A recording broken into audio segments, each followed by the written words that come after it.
Greetings adventurers, and welcome to the Loot Goblin Marketplace. It has been a while since I've covered a longer story on this channel, and I got the perfect one for you guys today. I often ask myself how players can deal with a bad dungeon master or bad players over the course of several months, but the truth is that even bad campaigns have good moments. Also, if this is your first experience with a bad campaign, you might have no frame of reference for how bad things actually have gotten. If you come out of every session frustrated or feel anxious before each session, that might be a sign that this campaign isn't right for you. I always recommend being honest with those at the table about these feelings. There might be others who are feeling the same way. Today's story was submitted to lootgoblinstories@gmail.com and is a three-parter called The Campaign of Nightmares. Let's get into part 1, a party of walking tropes and red flags. Roll for dysfunction. To understand the fiery wreck of a story I'm about to tell you, and why I went along with it as long as I did, please understand this. All my experiences with role-playing until now had actually been very positive. I had a creative and communicative DM, been around creative and excited players, and we had built stories that we all could enjoy and be a part of, and like most players who start to see red flags, I wanted to make it work and give everyone the benefit of the doubt. I wanted to believe that my Dungeon Master wasn't an uncreative, incompetent railroader who designed us to be players in his story, and not a collective story without any real semblance of choice. I didn't realize many of the players were there for themselves and only themselves. I didn't realize that creativity was stifled because roleplay was being tailored to the lowest common denominator players, and that bar was so low you could trip over it. By the time I had run out of patience and my naive bubble was popped, the Titanic was sinking and all that was left for me was to light a cigarette, hum a tune, and watch for the freezing water to rush over me. So sit back, watch the oncoming iceberg, and enjoy. To give you some setup, I had been introduced to role-playing in high school and most of my friends played predominantly White Wolf D10 based systems. My friends and I were very quick-witted and able to push a story by ourselves if needed, and like most teenagers, I thought this was normal because it was all I knew. I thought that the Dungeon Master plays the bad guys and he doesn't need to drop breadcrumbs everywhere because everyone is proactive, goal-oriented, and fast-witted. I ended up going to college at a military academy, and while gaming and nerd things are much more accepted in society, the military with its hyper-masculine types didn't accept the stuff readily. So it wasn't until a few years after college that I tried picking it up again when I was stationed at a base in the middle of nowhere, Kansas. It all started when I ran into another role player in the course of my job. He was from a different unit, but I was talking about nerd stuff and eventually he asked if I did any tabletop role playing, which I said I was interested in but couldn't find anyone to group with. It was then that he told me that their group had 2 open spots from a recent couple that had just moved away. Not only that, the party had been playing over at the couple's house, so the group was now in need of 2 players and a place to play. I thought how fortuitous it was because me and my wife wanted to try our hands at Dungeons and Dragons for the first time, and the group could play over at our house. As we had 2 young kids and no one else had any children, we could play and watch the kids at the same time. It was during the first few sessions that I began to realize all the trope stories I had heard of were in fact true, and I was living in them right now. I've never seen myself as the jock trope until now. In my high school roleplay party, we had many athletes. I did swimming, my friend did basketball, 2 friends did track and cross country, 1 girl did competitive dancing, so we were all in decent shape for high schoolers. And I didn't think anything about it, and being in the military, I hung around many people who were, even at the worst, in okay shape. Likewise, my wife was just a down-to-earth person, going along to get along, happy to be there, and trying to pick up the game but with the usual struggles of learning a new system and just trying to help the party. I decided to play a fighter, as it was my first time and I was told fighters were easy to pick up. I could learn the system and still roleplay when I needed. My wife played as a priest in World of Warcraft, so she decided to be a cleric to heal from the back. Then there was the group. We had a husband and wife couple. We'll call them Jeff and Stacy. Jeff was overweight, but he was probably the most competent one at the table. He played a barbarian, knew the systems well, and wasn't crazy. His plans were thought through, and while he was barbarian, didn't have the usual Hulk smash everything mentality. I liked Jeff. The wife, however, was something else. She was morbidly obese and had no real interest in Dungeons and Dragons. I think she just wanted to be there because she didn't have any friends and this was the only social interaction she had every other week. She was a druid, which, as many of you know, is a caster class and requires tracking spells, some creativity, and is a good utility class, aka you need to know how and when to react to many things because that's the meaning of utility. She liked the idea of wild shaping and being different animals, but as someone who didn't want to be involved at the table, her class class complexity became a hassle every single turn. She didn't know her class after almost 9 months of roleplaying. My wife and I had joined in the middle of the campaign, not at a session 0. And after the 9 months they had been going through, she still didn't know the modifiers to use for attacks. She didn't understand what spells she could and couldn't use, how many spell slots she had, and even where to look on her character sheet for her armor class. Which, as I said, I gave people the benefit of the doubt, and being my first game learning a new system, I thought we were both learning together. But after a few sessions, I knew where my armor class was on my character sheet. No, till the last session before our dissolvement, she didn't know what her armor class was. She didn't know what number to add for an attack, and half the time had to be reminded to roll a d20 to attack. It still boggles my mind to this day how people can go almost 2 years and need to be reminded to roll a d20 for an attack they have done well over 200 times by that point. She had to be helped every turn by Jeff, who tried fruitlessly to teach her how to play a druid. How do I know that she didn't know what her armor class was? Because she had to ask her husband every single time she was attacked. She would tell Jeff things like, "I want to do that spell with the thorns. How do I do it?" And for the 50th time, Jeff would fruitlessly tell her how to cast, what spell slots were,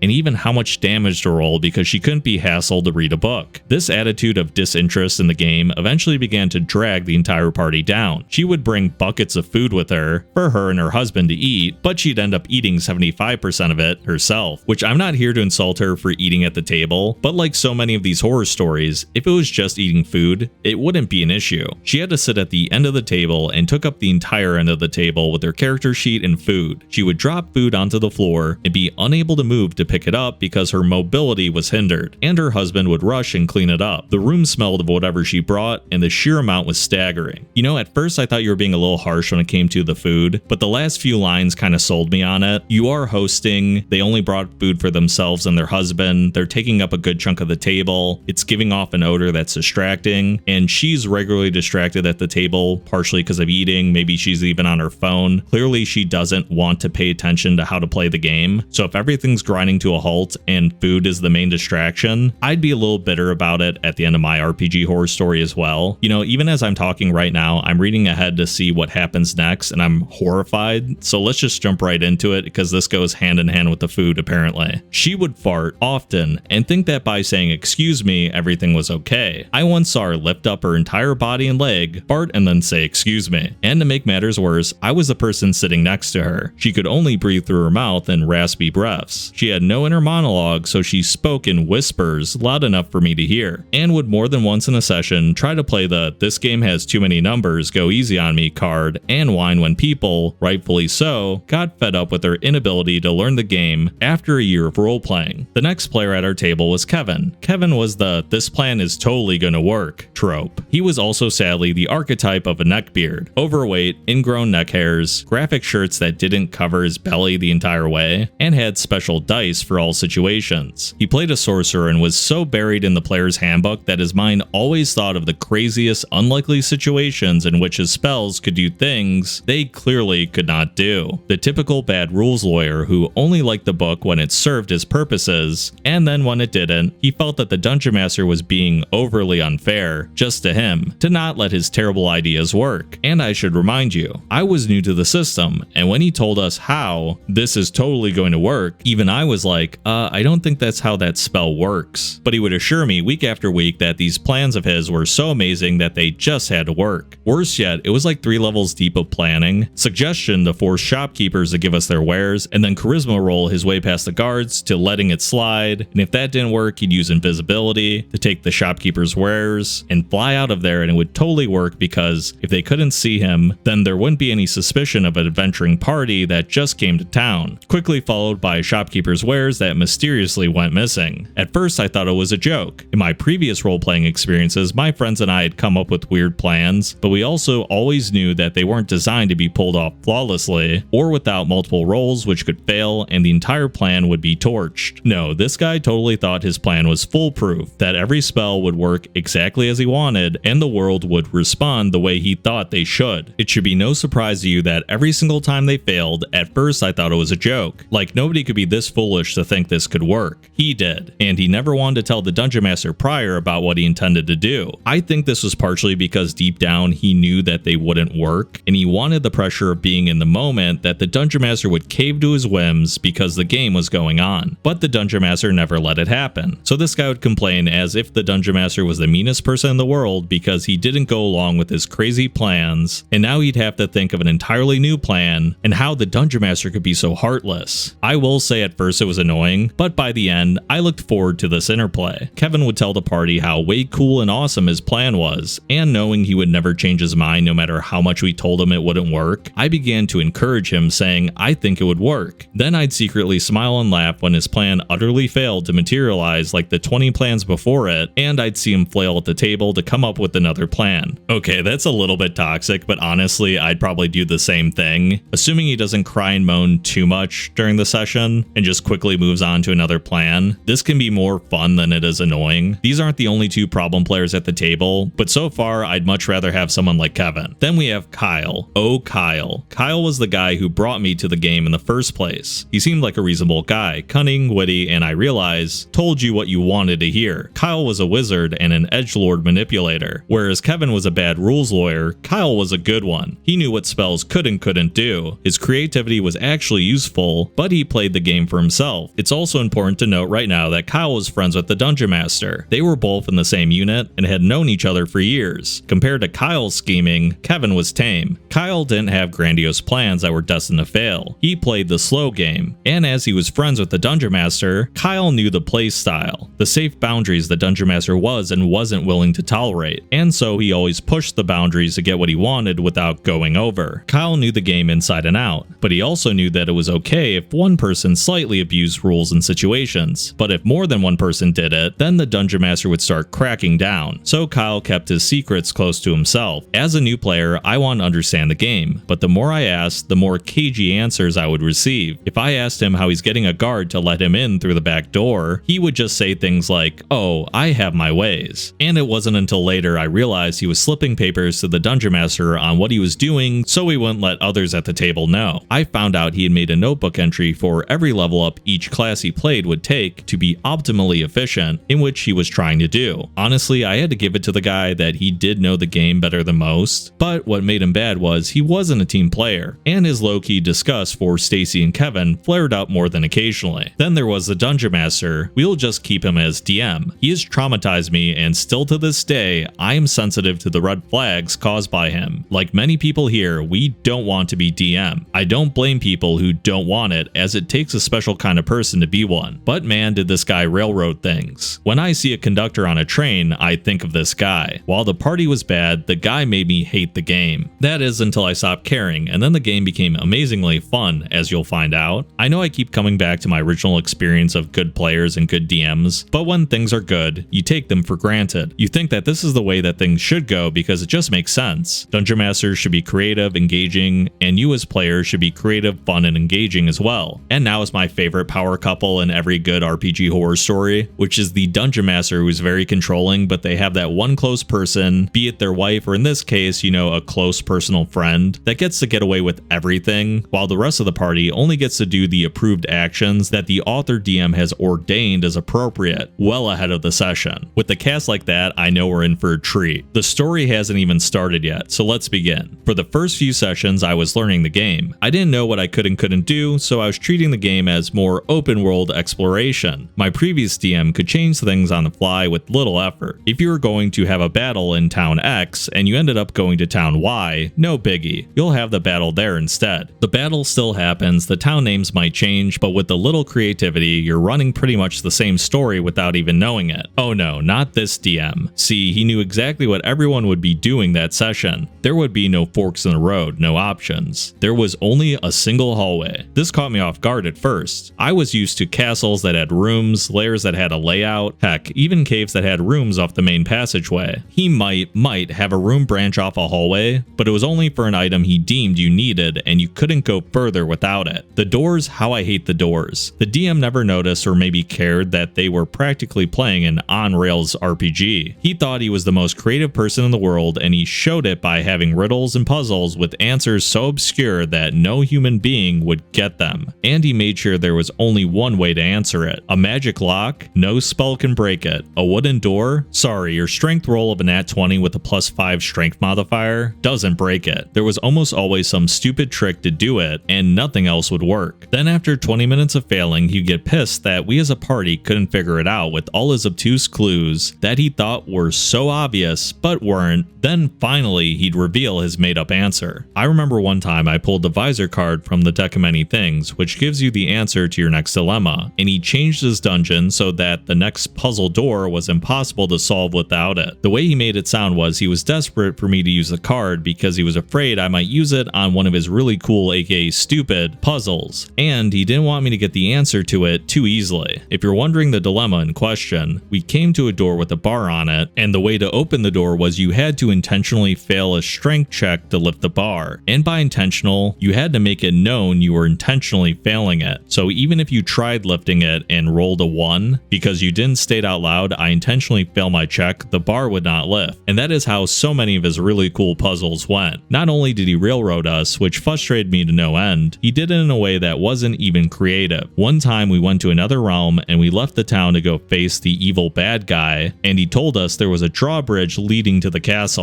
I use quotations here because as we get to the drawbridge, I asked to go around the other side of the castle. I thought maybe there was a back door, a weak spot in the walls, or maybe I could sneak around and scale the walls some other place. No, there was only a drawbridge. And I was like, what do you mean there's only a drawbridge? I go around the edge of the castle, and the DM replies, you can't. There is an infinitely long chasm in either direction. And I'm trying to picture this in my mind. How is there an infinite chasm? And then I said, fine, let's see if we can scale the wall and avoid the bridge. He replied, no, you can't. There's an infinitely high wall. So now I'm trying to picture this in my mind. A demon realm with an infinite chasm and an infinite wall, and the only thing in existence is this drawbridge which leads directly into the bad guy's lair, which before you ask was a single hallway to the boss room. It was here I lost all immersion for the game and all desire to be creative. I finally realized that we were in a railroaded storybook in which our player characters were simply characters in the DM's story, and we would do exactly what he wanted because he wouldn't let us do anything to the contrary. It's also at this time I should mention my patience with the DM and rising frustration with the other players were coming to a head. While I stayed longer than I should, I didn't have another roleplay party to go to.